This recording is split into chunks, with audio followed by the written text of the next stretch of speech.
చూస్తున్నాం హైదరాబాద్ లో వర్షం బీభత్సం సృష్టించింది. అర్ధరాత్రి నుంచి ఎడతెరపు లేకుండా కురుస్తోంది వర్షం.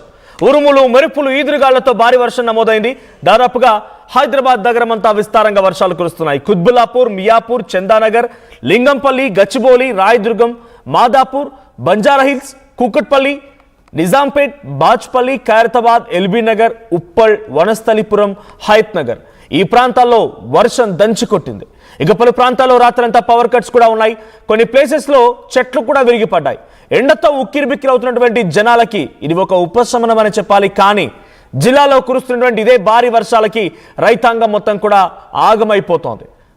సరైనటువంటి సమయంలో ధాన్యం కొనుగోలు లేక రైతాంగం కూడా అనేక రకాల ఇబ్బందులు పడుతున్నారు. ఒకసారి జిల్లాలకు సంబంధించి మరిన్ని అప్డేట్స్ చెప్పే ముందు మా ప్రతినిధి నిర్మల హైదరాబాద్ నుంచి సిద్ధంగా ఉన్నారు. హైదరాబాద్ నుంచి ఎటువంటి సిచ్యువేషన్ చెప్తారు? నిర్మల, సిచ్యువేషన్ ఏంటి? హైదరాబాద్ ఎటువంటి వర్షాలు కురుస్తున్నాయి? ఈ వర్షాలు అంటే సాధారణంగా ఎండల నేపథ్యంలో వేసవి కాలంలో వచ్చేటువంటి వర్షాలలాగా చూడాలా, లేదు ఇక్కడ నుంచి వర్షాలు మొదలయ్యాయి అనుకోవాలా? ఎస్ మనోజ్, ఇక నుంచి అయితే వర్షాలు మొదలయ్యాయనే చెప్పుకోవచ్చు. ఎందుకంటే ఒక వారం రోజుల క్రితం కూడా ఇక్కడ వాతావరణ నిపుణులు అయితే ఒక విషయం వెల్లడించారు. ఖచ్చితంగా కూడా ఈ నెల ఆఖరిలో మొత్తం వర్షాలు అయితే స్టార్ట్ అవుతాయి, మొదలవుతాయి. కాబట్టి ఇటు రైతులకు కావచ్చు, ఇటు ప్రజలకు కావచ్చు ఒక ఉపశమనం దొరుకుతుంది అని చెప్పేసి కూడా చెప్పడం జరిగింది. ఎందుకంటే రోజు 40 డిగ్రీల నుంచి 48 డిగ్రీల వరకు ఉష్ణోగ్రత నమోదైన కారణంగా ప్రజలందరూ కూడా చాలా అంటే చాలా ఉక్కిరిబిక్కిరి ఎండలకనే చెప్పుకోవచ్చు. వడదెబ్బతోటి చాలా మంది కూడా ప్రాణాలు కోల్పోవడం కూడా జరిగింది. కానీ ఈ రోజు అర్ధరాత్రి నుంచి ఒక్కసారిగా నిన్న సాయంత్రం 5 గంటల నుంచి వాతావరణము మారినప్పటికీ కూడా మొత్తం క్లౌడ్గా ఏర్పడి మబ్బులతో కమ్మేసుకున్నందున అర్ధరాత్రి నుంచి కూడా వర్షం అయితే బీభత్సం సృష్టించిందనే చెప్పుకోవచ్చు.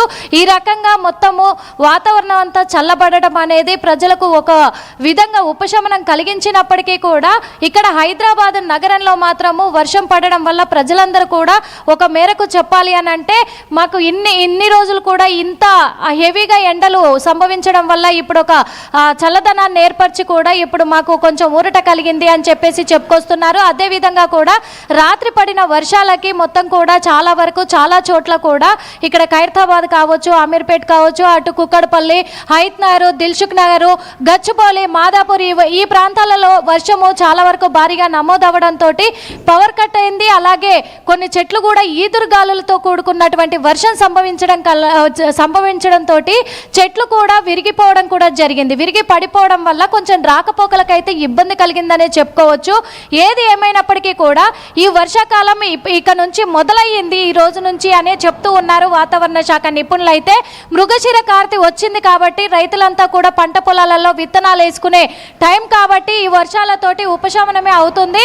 కాకపోతే ఇక్కడ హైదరాబాద్ నగర వాసులు మాత్రం అప్రమత్తంగా ఉండాలి అని చెప్పేసి నిపుణులైతే వాళ్లకు ఉపదేశాలు అయితే ఇస్తా ఉన్నారు. ఎందుకంటే హైదరాబాద్ నగరవాసులు అందరు కూడా ఉద్యోగరీత్యా వెళ్తూ ఉంటారు. ఉదయము అలాగే సాయంత్రం 6 గంటల నుంచి ఉద్యోగాలు ముగించుకొని ఇంటికి వచ్చే టైం కాబట్టి రాత్రి సమయాలలో వర్షం సంభవించే అవకాశాలు ఉన్నందున కూడా డ్రైనేజీలు ఉంటాయి కాబట్టి డ్రైనేజ్ గుంతలు ఉంటాయి. ఎక్కడి నుంచి ఎక్కడ 2 వీలర్ల మీద వచ్చే వాళ్లకు ఇబ్బందులు కలగవచ్చు. లాస్ట్ ఇయర్ కూడా చూసాము, వరదలు బీభత్సం సృష్టిస్తే కార్లు కూడా వాటర్లో కొట్టుకుపోయినటువంటి పరిస్థితులను కూడా చూసాం. కాబట్టి ఇప్పుడు చాలా జాగ్రత్తలు వర్షాకాలం మొదలైంది, వర్షాలు జోరందుకున్నాయి. రాత్రి మొత్తం కూడా అల్లాకల్లోలం సృష్టించింది హైదరాబాద్ మహానగరాన్ని. సో జిల్లాలో కూడా ఇదే మాదిరిగా వర్షాలు ఉన్నాయి, అక్కడ వేరే పరిస్థితులు. కానీ హైదరాబాద్ నగర వాసులందరూ కూడా మండుతున్నటువంటి ఎండలకి కొంత ఉపశమనం అనుకోవాలి. కానీ జిహెచ్ఎంసీ అధికారులు 3 అయిపోయాయి.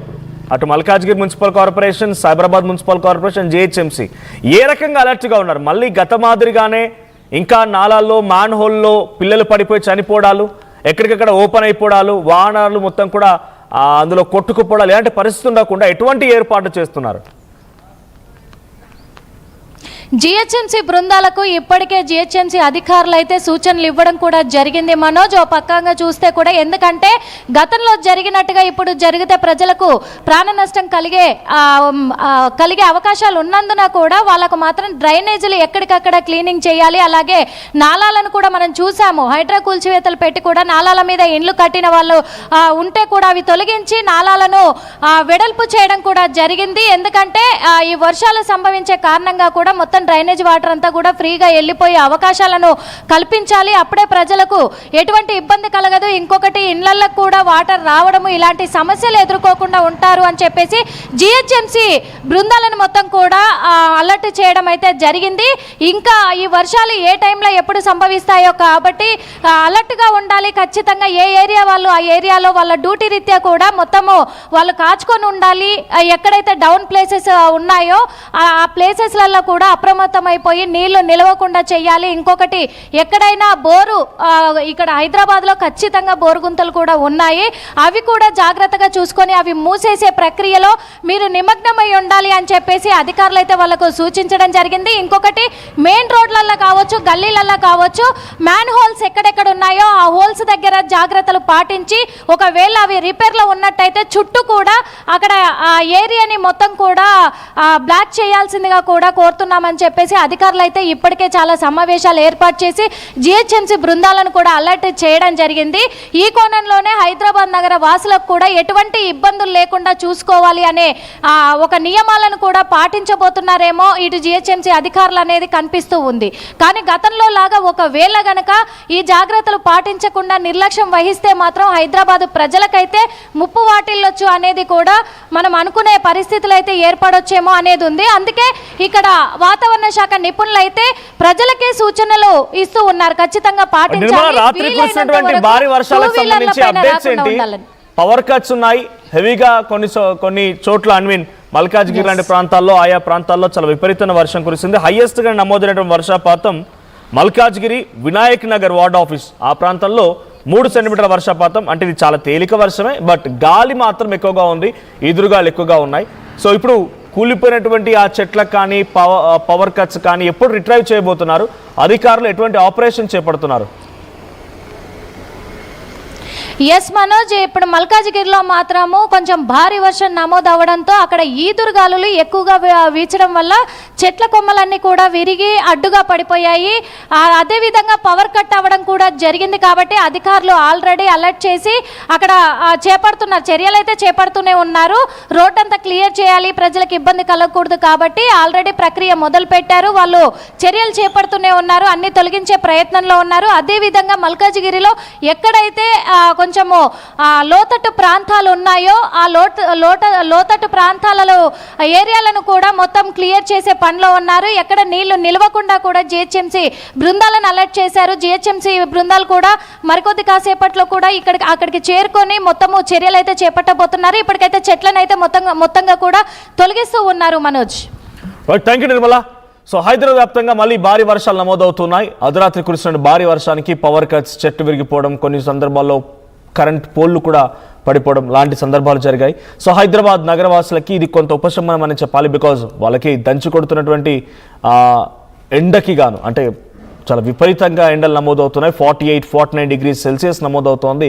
అంతటి స్థాయిలో ఎండలకి ఇప్పుడు ఈ వర్షం కొంత ఉపశమనం అని చెప్పాలి. కానీ జిల్లాలో ఉన్నటువంటి రైతులు మాత్రం అరిగోస పడుతున్నారు, కన్నీటి పర్యంతం అవుతున్నారు. ఈ వాన నీటిలో వాళ్ళ కన్నీటి కూడా కలిపేస్తున్న పరిస్థితి. బికాజ్ సరైన సమయంలో ధాన్యం కొనుగోలు లేకపోవడంతో జిల్లాలో ఆ ధాన్యం సెంటర్ల దగ్గర, ఐకేపీ సెంటర్ దగ్గరనే రాత్రంతా పడిగాపులు కాస్తూ వాళ్ళ పంటను రక్షించుకునేటువంటి ప్రయత్నంలో చాలామంది రైతులు తడిసి ముద్దవుతున్నారు.